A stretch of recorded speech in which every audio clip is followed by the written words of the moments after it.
ولا خوف، لا خوف لا خوف أيها الشعب العظيم، على وطن أنتم أبناؤه، على وطن أنتم رجاله، على وطن الماضي لا يمكن أن نستحسح قيد الملأ، لا يمكن أن نقبل العيش إلا بوطن مستقل ما قبل 90 بعملة وعلم وكرسي وحدود، غيرها لن نقبل. عهد الرجال للرجال باستعادة دولتنا كاملة السيادة مهما كانت المخاطر.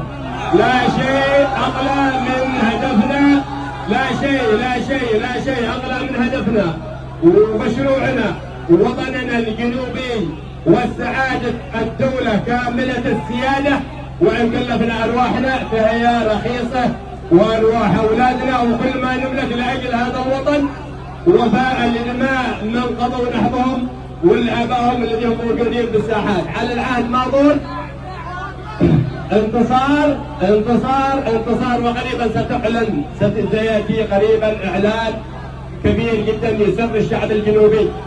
هذه دولتنا وهذه أرضنا على العالم. إن أرادوها حربا فنحن رجال بإذن الله سبحانه وتعالى، وإن أرادوها سلما فالسلم نحن من يسعى إليه، وقيادتنا السياسية هي متمسكة بهذا.